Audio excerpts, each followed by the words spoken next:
On the day of my engagement party with Ryan, his sponsored student, Lauren, fell from the upstairs floor. Ryan left immediately, on the spot, leaving me there all alone. He promised he'd come back once he was done. I calmly stayed behind to properly take care of the guests and called Ryan, only to hear Lauren crying on the other end of the line. "Ryan, I'm so sorry for dragging you into this." Ryan gently comforted her, saying, "It's just an engagement party. Life is more important." At that moment, I realized my relationship with Ryan had reached its end. That same night, I packed my bags and went abroad. The next time I saw Ryan was 5 years later. He blocked me at the airport when I returned and grabbed my wrist, questioning me.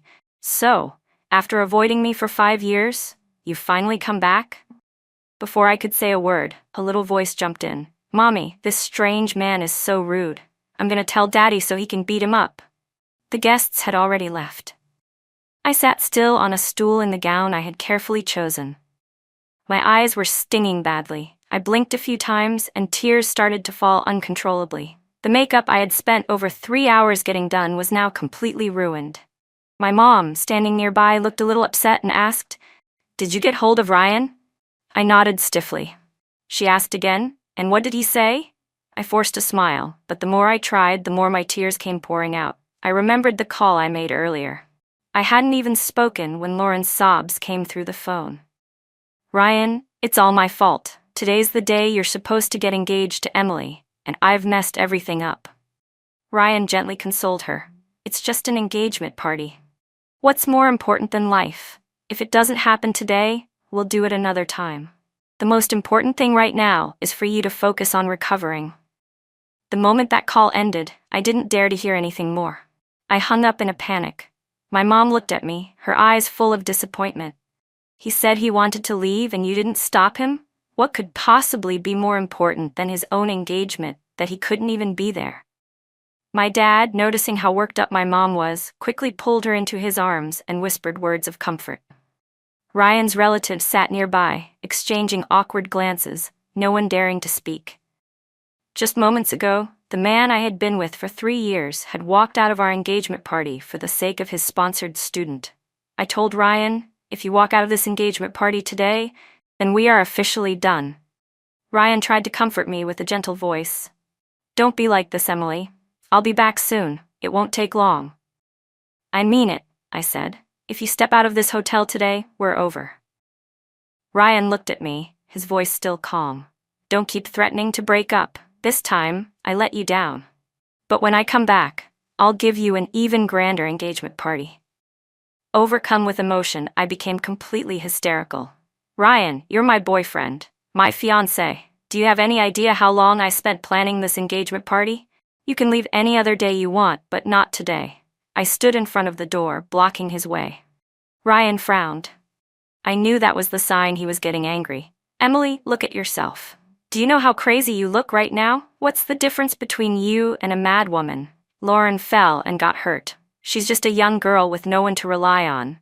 I'm her sponsor. What's wrong with helping her? When did you become so cold and lacking in empathy? You weren't like this before." His dark eyes stared at me, filled with a coldness sharp enough to pierce right through my heart. "Don't forget to make arrangements for the guests. I'm leaving now." With that, he brushed away the arm I had stretched across the doorway and walked out of the hotel without looking back. I didn't notice that the phone in my pocket flashed a few times. More messages from Lauren. Standing in front of the mirror, I stared at the woman reflected back at me. Dressed elegantly, makeup perfectly done, but face twisted in pain. Word by word, I said to my reflection, "Emily and Ryan are completely over, starting today." It was as if I was stating a fact, or maybe warning myself. After Ryan left, I composed myself and graciously escorted the guests out. I spent a long time calming my parents down before finally sending them off from the hotel. Along the way, there were certainly a few looks, some scornful, some amused, but I chose to ignore them all. My family background was respectable. I'd always carried myself with pride in our social circles, and after I got together with Ryan, few people dared to cross me. But because of that, I also made quite a few enemies. As I changed out of my gown and prepared to leave the hotel, a woman stopped me. She and I had never gotten along. Back in school, we competed for the top spot in class. Later, we both fell for Ryan, but in the end, he chose me. Ever since, she never missed a chance to sneer at me whenever she could. Well, Emily, look at you now. Pathetic, she mocked. Looks like Ryan finally got tired of playing with you. I told you, didn't I? Someone like you was bound to be dumped sooner or later. I gave her a cold glance. That's still better than you. At least I didn't throw myself at him and get rejected. She huffed angrily. People may have been scared of you before, but I'm not. You think everyone wants to live like you? Always circling around a man like a dog? I've already taken over my family's project and made 100 million. What about you? After all these years, it's clear as day. You're still stupid enough to think Ryan actually loved you. She laughed. That's a joke. You were just the most presentable backup out of the women chasing him. If someone younger and prettier came along, do you really think he'd still be with you? She looked at me with smug satisfaction and added, Don't tell me I'm right. Did Ryan really cheat on you? I can't believe this is actually happening to you, Emily. I felt a flash of anger. What does any of this have to do with you? Nothing, she said, shrugging, but watching you miserable makes me happy. I pushed past her without a word and walked forward, expressionless. Along the way, I overheard Ryan's friends muttering behind my back. She didn't even argue just now. Guess Ryan really dumped her. Good, I've had enough of her stuck-up, deadpan face. Always acting like some fake noble saint. Let's bet on how long it'll take before she starts clinging to Ryan again, like a loyal puppy. I say 3 days tops. She didn't even care when he was seeing B-list actresses before. This time won't be any different. Listening to all their sneering, my heart felt like shattered glass, crushed into powder. To Ryan, I was just a convenient plan B, someone he could toss bits of affection to whenever he had time. Affection like you'd give a household pet. My pride and self-respect had been worn down long ago, buried under Ryan's constant neglect and hot and cold affection. I didn't defend myself because the truth was, I had been that woman. I used to think that if I just kept giving in, kept lowering my standards, maybe he'd finally show me the love I wanted. I kept telling myself, I'm the official one. No matter how many other women he sees, my place won't change. But love doesn't work like that. Love isn't staying home, doing his laundry, and throwing my whole heart into someone who barely looks back. It isn't tolerating everything around him and letting his friends ridicule me. It isn't dealing with his side flings while pretending to be happy at public events. Love should be mutual. It should be respect. It should be independence. Word about what happened at the engagement party eventually made its way back to Ryan. A week after the whole fiasco, he called me. I didn't know they said such awful things that day. Don't be mad, okay? He said.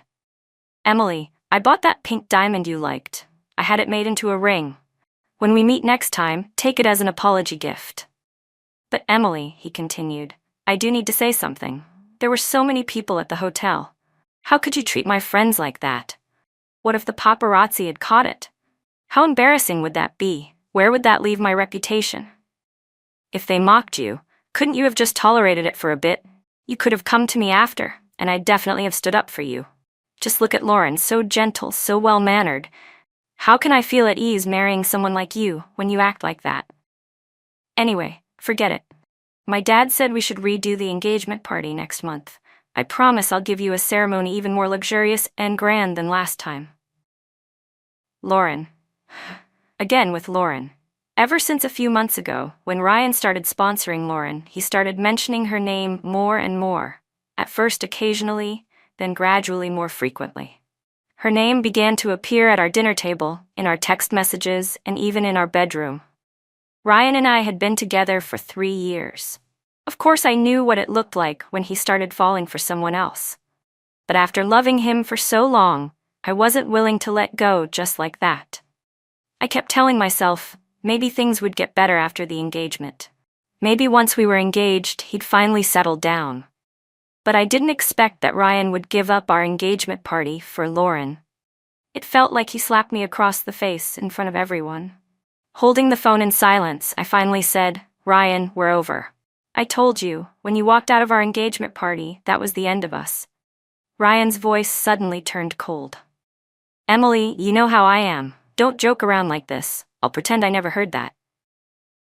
I'm not joking, I said. I'm serious. I'm not gonna cling to you anymore. You don't have to worry, I won't have anything to do with you again. Emily, he said, voice tinged with threat. Aren't you afraid that if I get engaged to someone else, you'll be left with nothing? I let out a bitter laugh. Ryan, since when have you ever lacked women? Even when you were with me, you still had your hookups with young models, your one-night stands. So go ahead, engage whoever you want. And with that, I hung up without hesitation and immediately blocked all his contacts. If we were going to break up, then it needed to be a clean, complete cut. But why did it hurt so much? I lay down on the couch as tears silently streamed down my face. My heart felt like it was being squeezed tight in my chest. Every beat was painful, each throb reminding me of what I had lost. I knew why Ryan had said those things, because he was sure I wouldn't leave. After all, we had met back in college, on a night I returned to campus late and was cornered by a group of thugs. Ryan had stepped in and saved me. He appeared in my life like some kind of knight in shining armor. I fell for him at first sight and quickly became emotionally dependent on him. I tolerated his cheating even after we got together. He had always taken that for granted. He thought if he coaxed me a little, I'd calm down and take him back, like I always did. He believed I couldn't live without him, and everyone else thought so too. But this time, I didn't want to lie to myself anymore. I used to think, it'll get better after the engagement. But a person's worst habits don't just disappear. Only I kept convincing myself, day after day, that things would improve. That maybe, once we were married, or once we had a child to tie him down, things would change. I was becoming exactly the kind of self-pitying woman I used to despise. A month passed after the breakup, and Ryan didn't reach out once. It was like he was deliberately trying to teach me a lesson, trying to make me jealous, anxious, and desperate enough to come crawling back. That month, rumors about him never stopped circulating in our circles. He was supposedly seeing some young model one week, a small-time celebrity the next. Every woman by his side was delicate and dazzling like a flower. I kept hearing not-so-subtle hints from his friends, nudging me to reach out to him and patch things up. But I stayed silent. Without me in the picture, Ryan and Lauren seemed to become completely inseparable. Lauren started posting about their daily activities on social media. She hadn't even graduated yet, but she'd already become Ryan's personal assistant, a position other girls envied. One day, she was at a luxury gala with him. The next, he was spending the whole night with her during a thunderstorm. Then the day after that, he was taking her to an industry summit filled with high-profile elites. At this point, if you wanted to know Ryan's schedule, all you had to do was check Lauren's social media. Meanwhile, my chat history with Lauren remained empty. Except for one message she sent when she first added me on the day of our engagement. Do you believe I could send one message and make him ditch you to come to me? I brushed it off at the time, thinking it was just some immature outburst from a girl throwing a tantrum. I never thought I'd end up falling so hard because of it. Only then did I realize, in Ryan's world, if he ever had to choose between two women, I would always be the one left behind. I didn't want to be someone's backup plan anymore. I didn't want to keep standing still, waiting for him to abandon me again.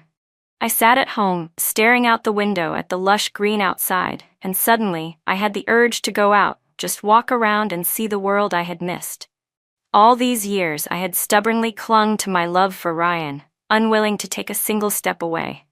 But now, the love was gone, and I knew it was time for me to go too. After I told my brother about my plan, it didn't even take him an hour to decide I should go to Anber to help our company open up the market there. Does it really have to be me?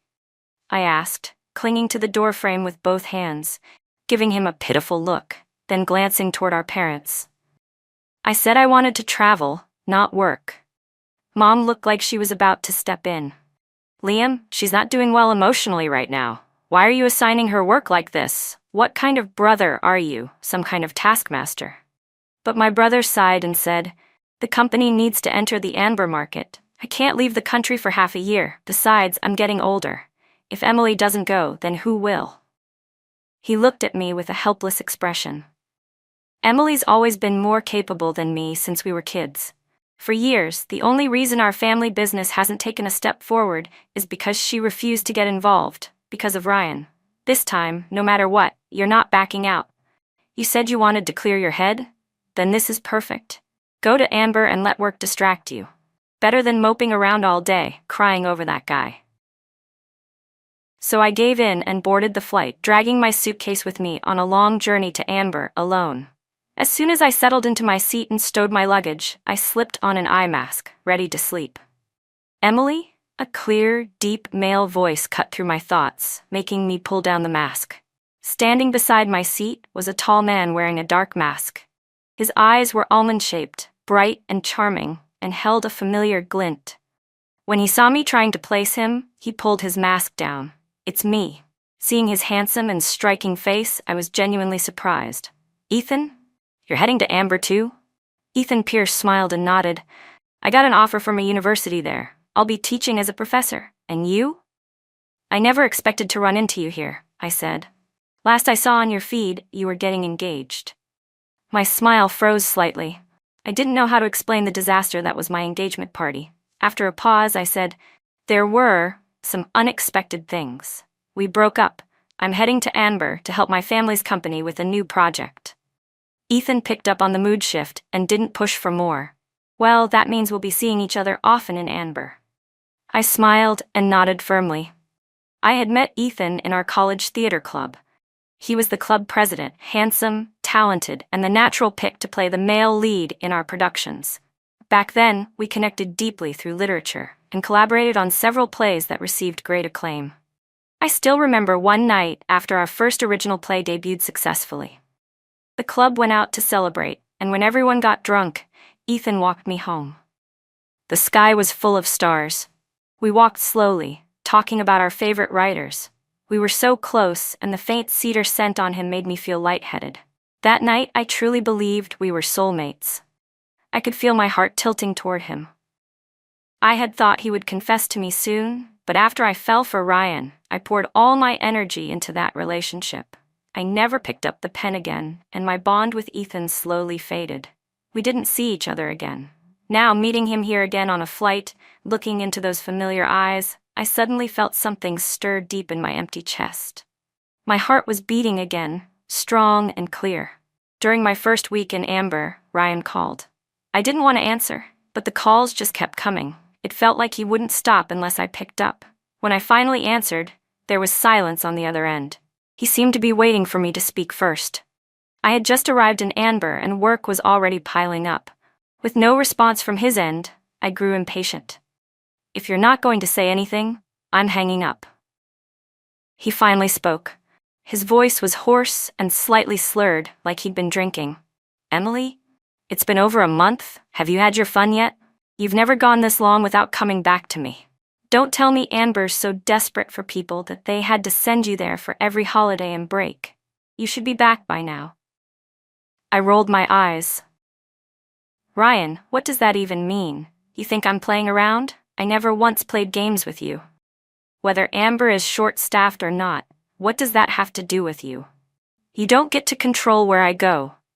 I had just arrived in Amber, and the overwhelming amount of work had already started to fray my nerves. I didn't mean to sound so harsh, but my tone came out sharp anyway. Can you not talk to me like that? Ryan snapped. It's been this long, and you're still angry? I apologized, bought you the pink diamond, said I'd reschedule the engagement party. What more do you want? Why are you always so unreasonable? His voice turned harsh, frustration bleeding through every word. You ran off abroad without even telling me, and now you spend your days surrounded by men. Do you even act like a woman anymore? What happened to your upbringing? You weren't like this before. I let out a cold laugh, stunned by his audacity. What right did Ryan have to demand that I stay home like a bitter housewife after we broke up? That I cook his meals and warm his bed as if nothing ever happened? This is what I'm like now, Ryan. Is this why you called? Just to scold me? What does it mean to act like a woman, huh? And while you're at it, maybe ask your dead mother if she fit your definition. Or are you forgetting that everyone in our circle knows your dad was the one who married up into her family? If your idea of a woman is someone like Lauren, then I'm sorry. You'll never have me. Ryan was livid. I called because I wanted to have a serious talk with you. I've already booked the hotel for the 2nd of next month. We'll redo the engagement party. Just come back from Amber, and whatever you said today, I'll pretend I never heard it. But once we're engaged, I don't want you doing such public-facing work anymore. I'll settle down too. Let's just move on from everything that's happened. My anger surged so fast, it felt like it exploded from the top of my head. You think it's that easy? Just move on because you say so? Let me make it very clear. You can plan whatever engagement you want, with anyone you want. You and I are done. If you're that desperate to get married, go propose to Lauren. She seems more than eager. With that, I hung up the phone, blocked his number again, and powered my phone off in one motion. Just as I was starting to calm down, there was a sudden knock at the door. I opened it, and there stood Ethan. He was wearing casual home clothes, but only had 2 buttons fastened. The defined lines of his abs moved faintly with every gesture. His pale chest was partly exposed, a sight that made me involuntarily swallow hard. Inwardly, I scolded him for being so casual. It was only after coming to Amber that I realized we were actually neighbors. Ethan gave me his usual warm smile. I tried calling you earlier, but your phone was off, so I came by. Are you busy tonight? Not really. Why? I heard from the students at school that there's a fireworks festival at the beach tonight. The mention of fireworks instantly lit up my eyes. Really? Where? At Coralstone Beach. I thought we could grab dinner first, and then I'll drive us there. I nodded quickly. Sure, see you tonight. He smiled. Tonight it is.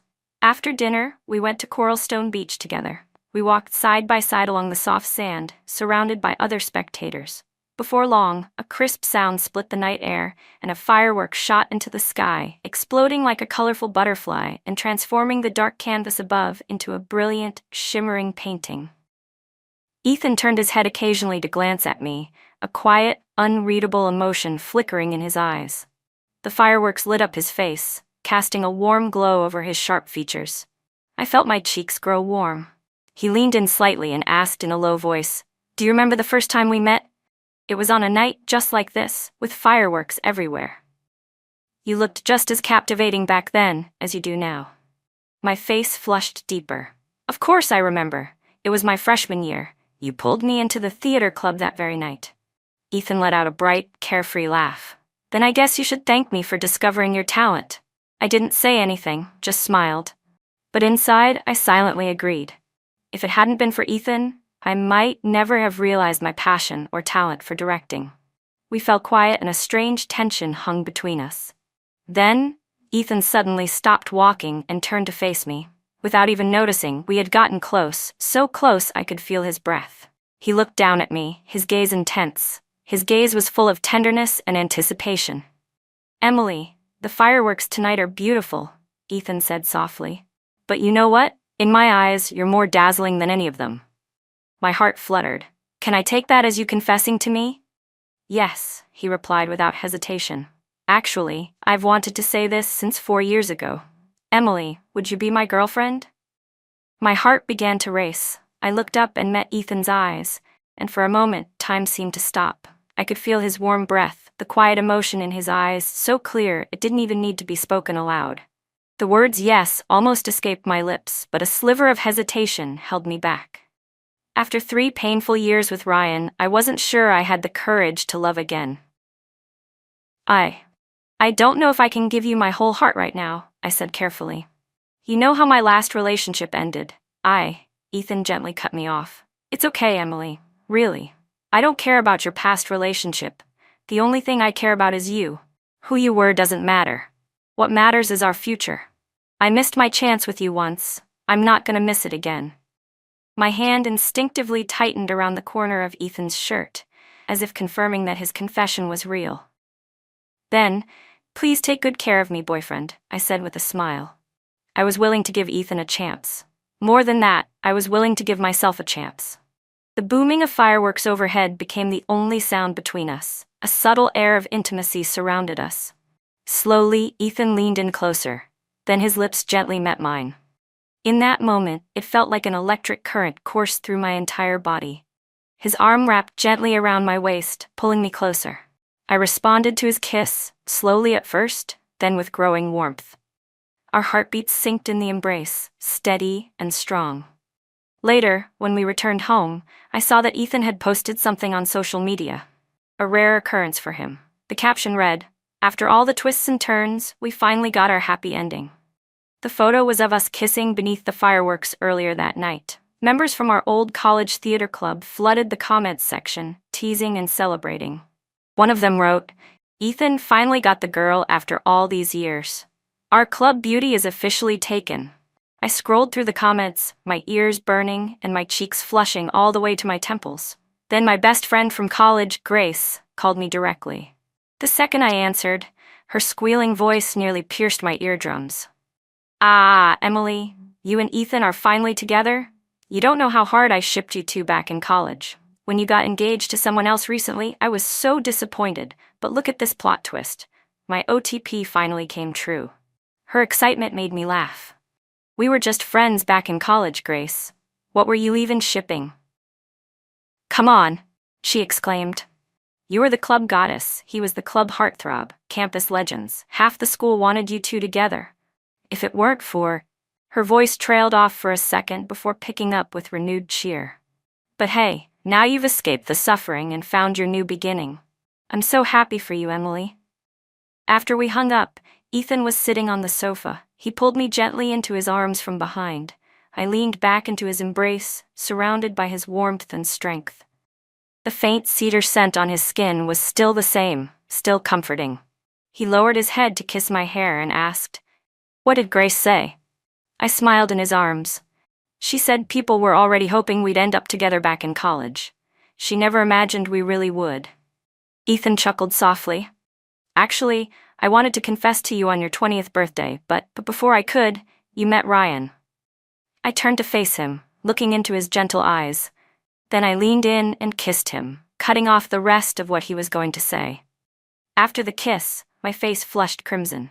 Ethan laughed lightly, cupped the back of my head, and kissed me again. The kiss started off gentle, but gradually deepened into something more passionate and intense. Ethan's hands slowly moved upward, his fingers tenderly brushing through my hair. I wrapped my arms tightly around his neck, responding to every movement he made. The atmosphere between us grew increasingly sweet, charged with an intimate warmth. When the kiss ended, Ethan gazed at me with dark, smoldering eyes and gently wiped my lips with his thumb. I shot him a playful glare. "My lips are all swollen now." He didn't say a word. Instead, he leaned in and kissed me again. That night, every corner of my home was filled with the lingering sweetness and intimacy between us. But it wasn't just our friends who saw the post. Ryan's friends did too. That evening, Ryan was at a casual get-together with a few of his usual crowd. He sat there, a cigarette dangling from his lips, eyes slightly tired. Among the group was someone who had once known Ethan from back in the day. When he saw Ethan's post on social media, he passed it around. The group exchanged looks, unsure of what to say. Ryan noticed the sudden tension in the room and frowned. "What's with all of you?" he asked. One of them, trying to sound casual, spoke up. "Hey Ryan, I just saw Ethan Pierce's new post. You know that friend of Emily's from college drama club?" At the sound of my name, Ryan's frown deepened. "So what if you saw his post? Aren't you guys friends on social? Isn't it normal?" Another guy who hadn't yet grasped what was happening piped up. Ryan didn't respond. He just exhaled a puff of smoke and downed the glass of liquor in front of him. His mind drifted to the argument we had earlier that day over the phone. Ryan genuinely believed he had been wronged. He'd already lashed out at the friends who gossiped behind my back. He'd gone out of his way to book a more extravagant venue. He'd meticulously planned a flawless new engagement ceremony to make up for the last disaster. What more could I possibly be unhappy about? He had even tolerated my jealousy over Lauren, which he thought was completely uncalled for. In his mind, Lauren was just a college freshman who had been harassed by a man while working in a restaurant. He had saved her, just like he once saved me. Feeling pity for her, he gave her a job. What was so wrong with that? It's not like Foster Group couldn't afford one extra hire. And that day when Lauren fell from upstairs, if it hadn't been for quick medical attention, she could have been permanently disabled. Did I expect her to limp around a restaurant washing dishes for the rest of her life? Ryan couldn't understand why I had changed so much. I had been harassed once too. How could I be so cold toward someone like Lauren? Yes, he admitted that when he first saw Lauren's youthful face and innocent charm, he felt something stir. But he'd dated actresses and models before, and I had never gotten upset. Why was I suddenly throwing tantrums now? He remembered Lauren saying he had spoiled me too much. Maybe she was right. Maybe I did need to be put in my place.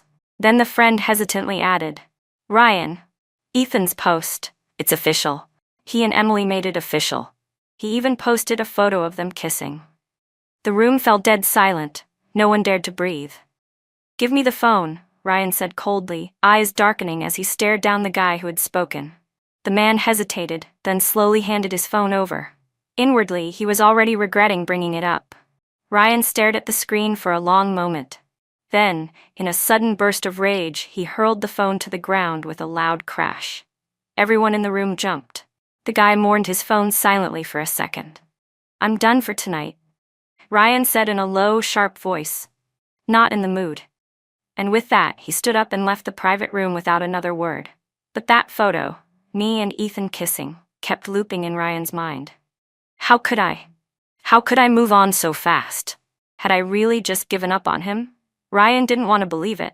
But ever since our phone call earlier that day, he hadn't been able to reach me again. He'd gone to my house, but my parents and brother all refused to give him any way to contact me.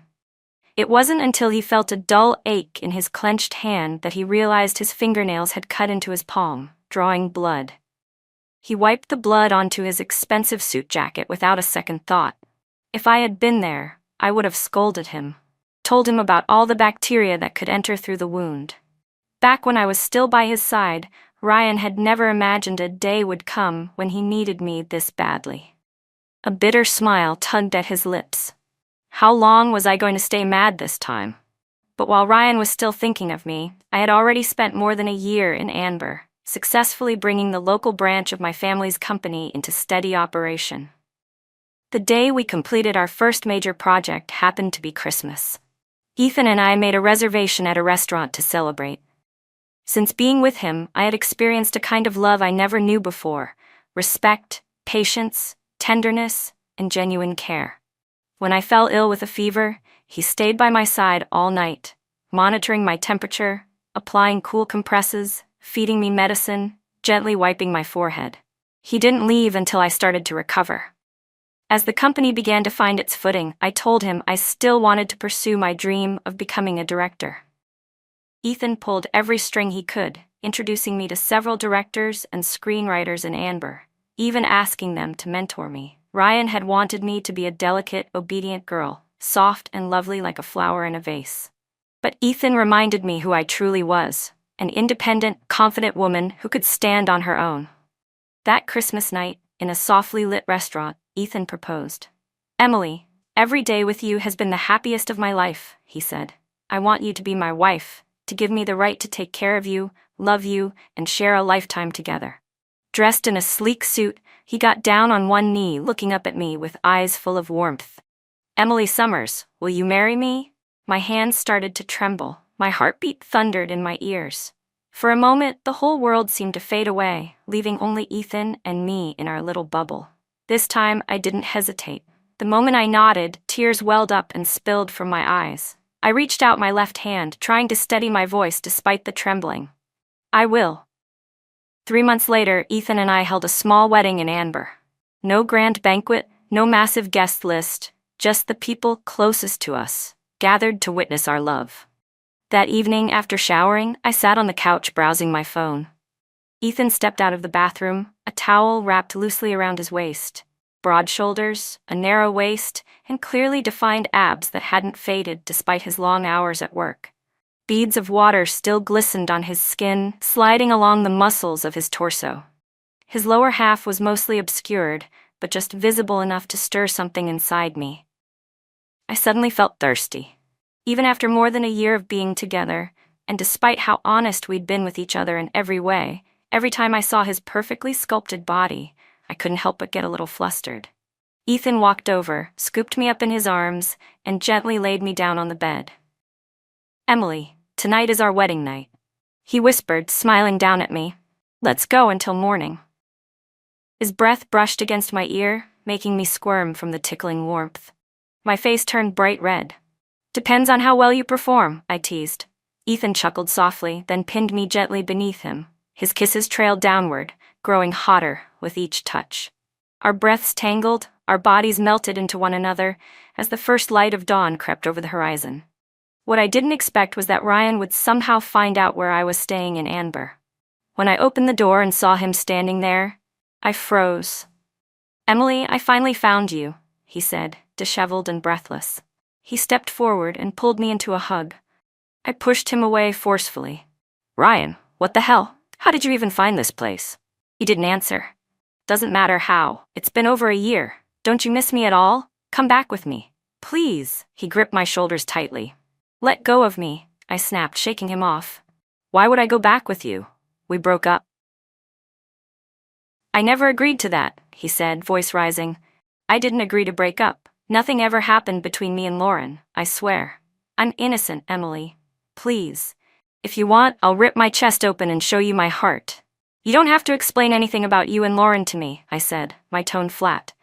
"And we don't need your agreement to break up. That was my choice." I looked straight into his eyes. "You know what, Ryan? Your explanation is too late. This wasn't love." Running away from our engagement party to find Lauren, knowing full well I'd be humiliated, you still did it. Flirting with models and actresses at parties, knowing I'd be the subject of ridicule, you still did it. You stood by while your friends mocked me, belittled me, and pushed boundaries, and you did nothing. You knew what they were doing, you just didn't care. You didn't love me, Ryan. That's why you let it all happen. My voice cracked, but I forced myself to hold back the tears. Thinking back on everything I went through, I couldn't believe I wasted years of my life on someone like Ryan. "I'm sorry, Emily," he said hoarsely. "I just saw Lauren and thought of the old you." He staggered slightly as he spoke. "I'll fire her the second I get back, okay? I'll cut ties with all those so-called friends. Of course I love you. I only love you. Look, I even brought our engagement ring. Let me put it on you, please." Ryan dropped to his knees, voice trembling, his eyes filled with desperation as he looked up at me. But all I felt was emptiness. All those years together, and not once had I ever heard him say he loved me. If it had been the old me, I might have melted on the spot and forgiven him no matter what he'd done. But now it was too late. 2 years had passed. What was the point of saying all this now? "It's over, Ryan," I said calmly, lifting my left hand to show him the ring on my finger. "I'm already married." It was like he'd been struck by lightning. He stood there, frozen. "You're lying. Emily, you're just trying to upset me. I don't believe it." I turned and walked into the bedroom, retrieved our marriage certificate, and held up the 2 crimson-red booklets in front of his face. "These are our legal marriage certificates. See for yourself. Believe it now?" Ryan slowly stood up. "Emily, come on. Stop joking. This has to be fake." He suddenly reached out and cupped the back of my head, forcefully pressing his lips against mine. The coldness of his touch made my stomach churn. I nearly vomited from the nausea. "It's real," I said, yanking myself free and slapping him hard across the face. "Are you awake now?" My face was pale, and suddenly a sharp ache tugged at my lower abdomen. I was not in good shape. My hair was messy, my eyes red and bloodshot. I looked like a wild animal on the verge of snapping. Ryan didn't dare push me any further. He stared at me for a long moment, then turned and staggered out the door. After he left, the pain in my abdomen hadn't gone away. My hands trembling, I called Ethan. He arrived faster than I could have imagined, driving me straight to the hospital. "Congratulations, you're 8 weeks pregnant," the doctor said with a smile. "Make sure to rest and avoid strong emotional stress." I touched my belly in amazement, my heart instantly lifting. Just like that, the awful encounter at home vanished from my thoughts. I was already looking forward to meeting this new little life. Months later, I gave birth to our child. Ethan named him Caleb Pierce. We called him Bun as his nickname.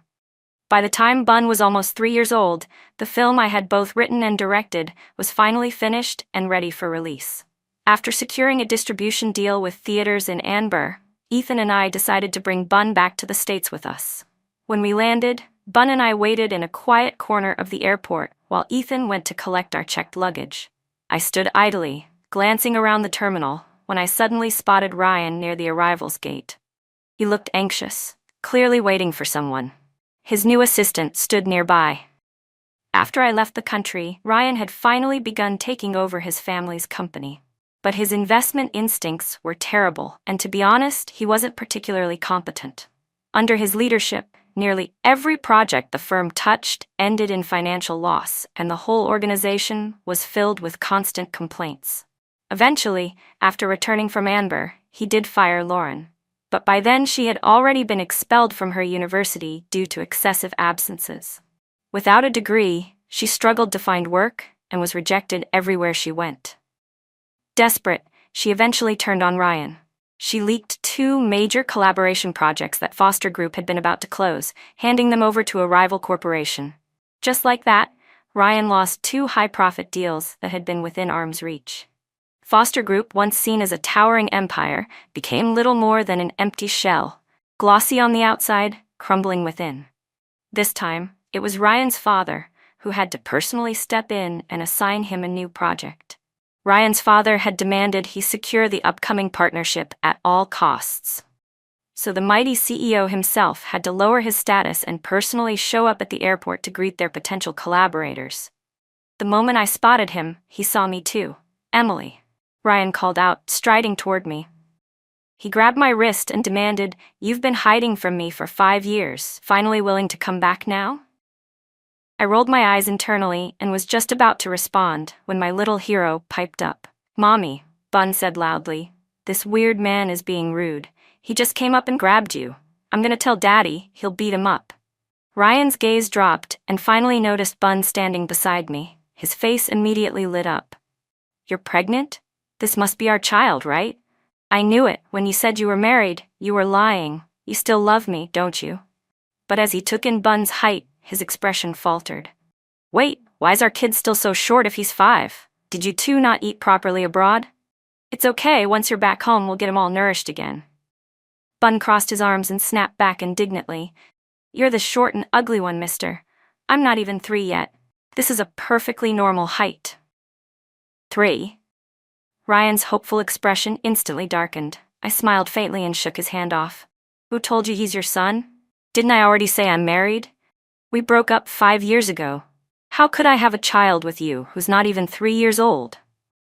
With every word I said, his face grew colder. He tried to reach for me again. "Enough, Emily, don't overact." I stepped back, and just as I did, I fell into Ethan's arms. He had just returned with our luggage. Ethan smiled, but there was no warmth in his eyes.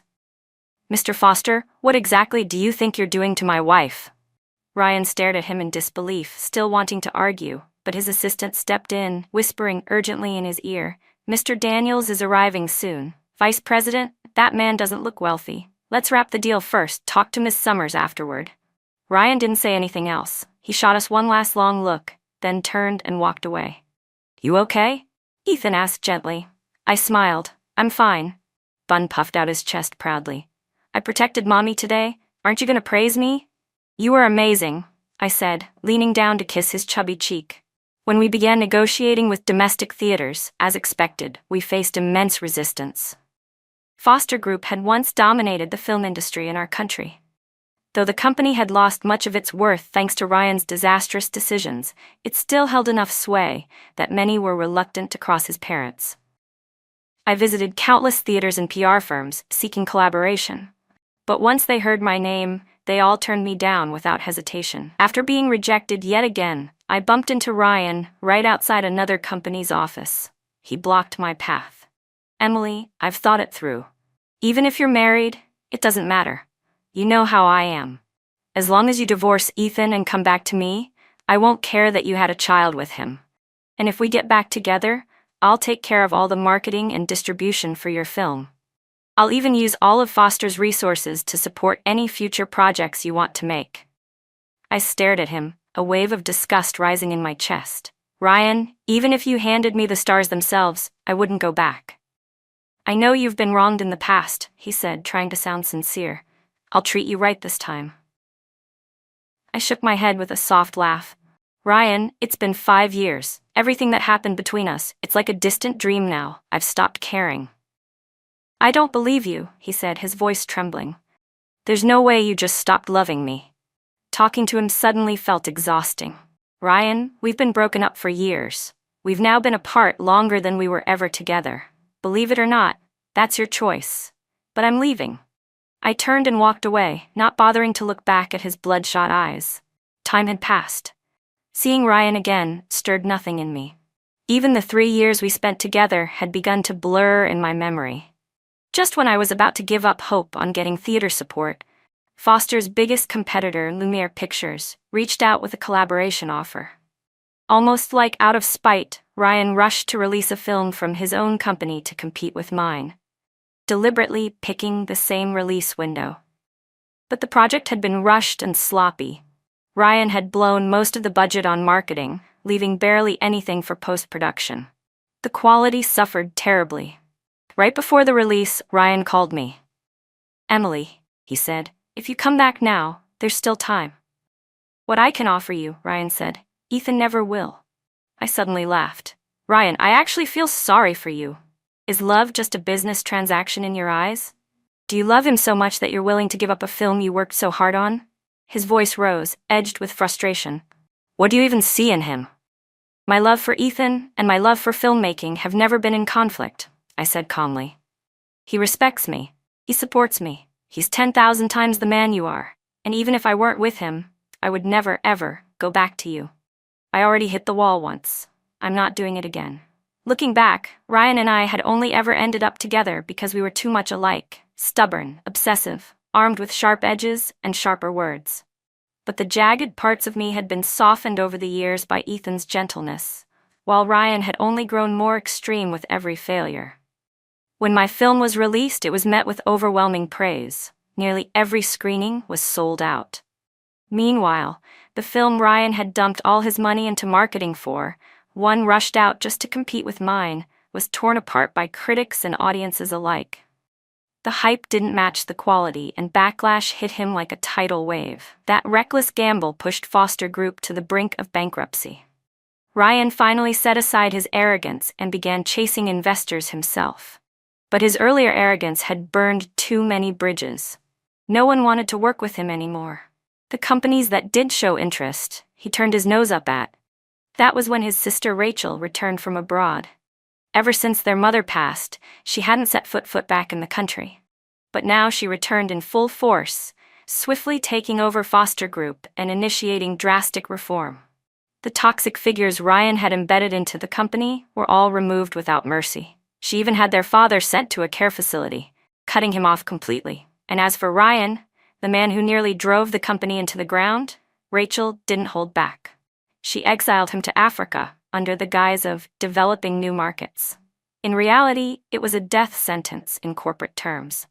After all, Rachel had gone abroad years ago because she lost a power struggle with him. This was her revenge. Before he left, Ryan came to my home looking for me. I didn't see him. That day, rain poured from the sky.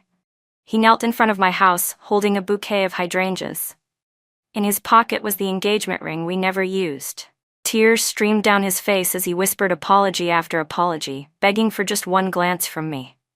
My brother stood at the window watching him, his expression unreadable. If Ryan had known this day would come, why didn't he act sooner? "Men are always like this," I muttered absently. From the side, Bun chimed in with his sweet, innocent voice. "Not me. I love Mommy the most." His words sent laughter echoing through the house. I was trying on dresses when Rachel called me. My film had just been nominated for an award, and I was preparing to walk the red carpet at the film festival. Rachel's voice on the other end was hesitant, but I made it clear. Whatever happened between Ryan and me was long over. Not even 2 months later, news arrived that Ryan had died in a conflict in Africa. A strange sense of melancholy stirred in my chest, but I didn't let myself dwell on it. On the night of the award ceremony, the hall shimmered with gold. I stood on the red carpet with Ethan at my side and Bun holding my hand. Cameras clicked like crazy, and reporters praised how the three of us looked like stars ourselves. As night fell and the lights dimmed inside the grand auditorium, the atmosphere grew electric with anticipation. My heart pounded like a drum in my chest as I stared at the stage. For 2 years, I had poured everything I had into this film, every shot, every line of dialogue. Time slowed to a crawl. Each second felt like an hour. I clutched Ethan's hand without thinking. He gently squeezed mine in reassurance. My eyes stung, and when I blinked, tears rolled down my cheeks, ruining the makeup that had taken 3 hours to apply. I felt like I was standing in the eye of a storm, with every spotlight and expectation resting squarely on me, a first-time director. Finally, the host took the stage and began announcing the nominees for Best Director. This year's winner, the host said, drawing out each word, is a first-time director. The room held its breath. I shut my eyes, 1,000 thoughts flashing through my mind. Emily Summers. I couldn't believe what I heard. My blood surged like fire in my veins. The hall erupted with applause and cheers. Dizzy, I opened my eyes and saw the brilliant lights and the smiling faces around me. Tears spilled over again as I stood up, wrapping my arms tightly around Ethan. "Thank you," I choked out. "I love you." He smiled and gently nudged me toward the stage, where flowers and celebration awaited. I walked the red carpet leading to the podium, each step strong and steady. I knew I would remember this moment for the rest of my life. Standing under the stage lights, holding the award in my hands, I fought back more tears as I gave my thanks to my husband, my family, my friends. Through blurred vision, I looked down and saw Ethan and Bun smiling up at me. On this long road of life, with them beside me, I knew I would never be alone again.